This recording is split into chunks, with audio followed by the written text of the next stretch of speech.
An apology by the Basque organization ETA to those killed in its own armed independence struggle has been refused by victims' groups. The separatists from the Spanish Basque country asked for forgiveness for murdering individuals without an immediate involvement in the conflict. Victims' groups accused ETA of seeking to justify its use of violence and attempting to rewrite history.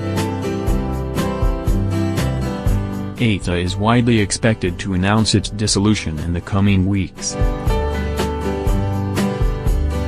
The militants killed more than 800 people and wounded thousands more over 40 years of conflict as they sought to establish an independent Basque state in the area spreading across northern Spain and into southwestern France.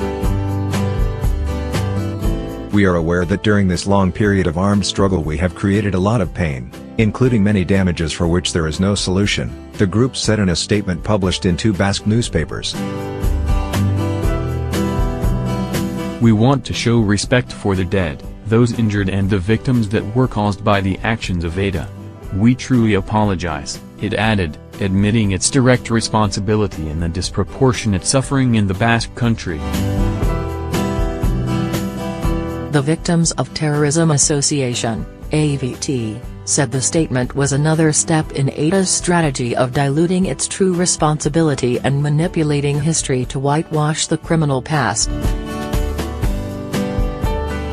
AVT leader Maria del Mar Blanco told AFP news agency, "I find it shameful and immoral that they should make a distinction between people who deserved a bullet in the back of the head or a bomb in their car and accidental victims who did not deserve it."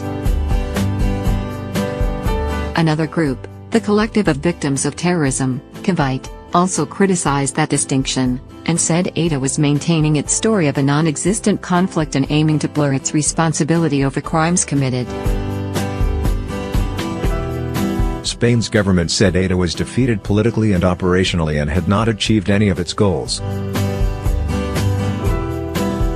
ETA also said it was committed to moving forward with the process of reconciliation in the Basque country.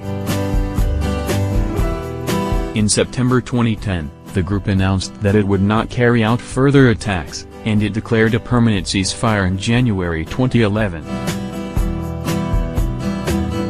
In April 2017 the militant group revealed the locations of its weapons caches and said it had completely disarmed.